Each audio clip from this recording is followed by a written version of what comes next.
Et Sombet 54, verset 18, qui va lire. Je vais lire. Il est en lui-même puissance illimitée, virgule,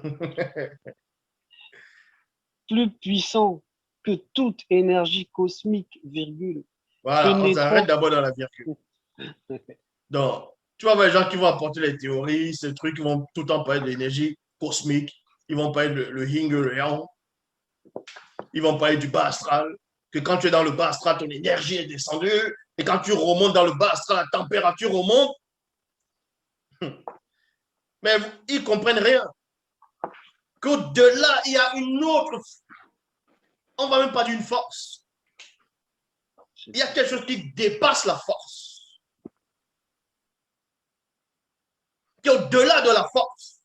Déjà, énergie, ça veut dire quoi dans la langue originelle? Énergie, ça veut dire une guigne. Ça veut dire une goudie. Parce qu'une goudie, c'est la force, c'est la puissance. Et c'est ça l'énergie. Une guigne, c'est l'énergie. C'est ça la force. Ici, poursuis Antoine. Donc, virgule, pénétrant jusqu'à atteindre là où se séparent l'âme et l'esprit, virgule, jointure et moelle, point virgule, il juge les sentiments et les pensées les plus profondes du cœur. Les pensées, ce sont des énergies. Parce que quand tu penses, tu es en train d'utiliser l'énergie. C'est en cela qu'on te dit ici, le verbe, il est en même temps, en lui-même, il est en lui-même puissance illimitée. C'est par cette puissance illimitée qu'on va utiliser pour manifester tout ce qui est. Et en même temps, le verbe, non seulement, le verbe a plusieurs facettes. La facette de manifester, la facette de manifester tout ce qui est cosmique, spirituel, de manifester la loi, les ordonnances en fonction des créatures, en fonction du lieu et de l'endroit. On donne la loi aux astres, on donne la loi aux animaux, on donne la loi aux hommes, on donne la loi à la nature. Dans chaque chose où nous voyons, où tes yeux peuvent voir ou imaginer, il y a néanmoins une logique dedans, il y a néanmoins une loi. Apocalypse 12, 17. Et la puissance de leur énergie qu'ils déployaient pendant le combat surpassait la puissance de toutes les armes thermonucléaires réunies dans le visible. Dans le visible.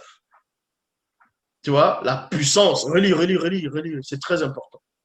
Et la puissance de leurs énergies qu'ils déployaient pendant le combat surpassait la puissance de toutes les armes thermonucléaires réunies dans le visible. Juste la puissance qu'ils déployaient pendant le combat, le mouvement, quand ils se déplacent, ce mouvement-là, l'onde de choc que ça produit, ça dépasse toutes les armes thermonucléaires dans le visible déjà. Donc, tu imagines, dans l'énergie, c'est quoi? Le verbe crée l'énergie. La manifestation de la volonté de l'Oba est hors de l'énergie. Et ça, les gens n'arrivent pas à concevoir cela. Ils ne peuvent pas concevoir cela. Ils sont perdus.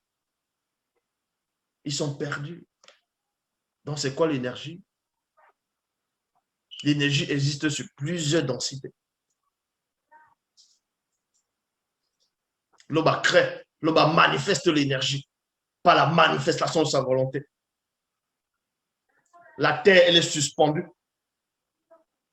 dans l'univers. Donc, vous êtes dans l'univers. Mais oui, parce que si tu sors de la Terre, tu es dans l'univers. Vous pensez que vous êtes sur la Terre, l'univers, c'est en haut là-bas, là, quand on voit la nuit. Non, vous êtes en plein dedans. C'est ce que les gens pensent que non. On est sur Terre, le soleil, c'est dans l'univers. La Terre aussi est dans l'univers. Mais pourquoi on dit maintenant, oh, les extraterrestres? Ils sont... Mais si, admettons que les extraterrestres viennent. Mais vous aussi, vous êtes des extraterrestres. Vu que vous êtes dans l'univers.